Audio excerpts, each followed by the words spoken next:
నమస్తే, welcome to వి3 news. లక్ష్యం సమాజహితం. ఇక వార్తల్లోకి వెళ్లే ముందు ముఖ్యాంశాలు. దానికి మించిన ఆస్తుల కేసులో రెడ్ హిల్స్ జలమండలి జనరల్ మేనేజర్ అనంత్ లక్ష్మీ కుమార్ ఇంట్లో ఏసీబీ అధికారులు దాడులు నిర్వహించారు.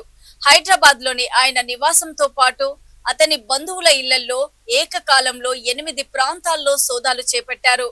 మల్లాపూర్ లోని కుమార్ నివాసంలో ఏసీబీ డీఎస్పీ మజీద్ అలీ ఖాన్ ఆధ్వర్యంలో ప్రత్యేక బృందాలు విస్తృతంగా తనిఖీలు చేపట్టారు. ఈ దాడుల్లో భారీగా నగదు బయటపడినట్లు తెలిసింది. ఇప్పటికే దాదాపు 100 కోట్లకు పైగా అక్రమాస్తులను గుర్తించినట్లుగా తెలుస్తోంది. ఇంట్లో కుప్పలుగా ఉన్న నోట్ల కట్టలను చూసి ఏసీబీ అధికారులు సైతం ఆశ్చర్యానికి గురైనట్టు సమాచారం. స్వాధీనం చేసుకున్న నగదు భారీగా ఉండడంతో లెక్కింపును కౌంటింగ్ మెషిన్లను ఉపయోగిస్తున్నారు. ఈ సోదాల్లో కిలో బంగారు ఆభరణాలను స్వాధీనం చేసుకున్నట్లు తెలుస్తోంది. అలాగే హైదరాబాద్ తో పాటు పలు ప్రాంతాల్లో భూములు ఉన్నట్లుగా కూడా గుర్తించారు.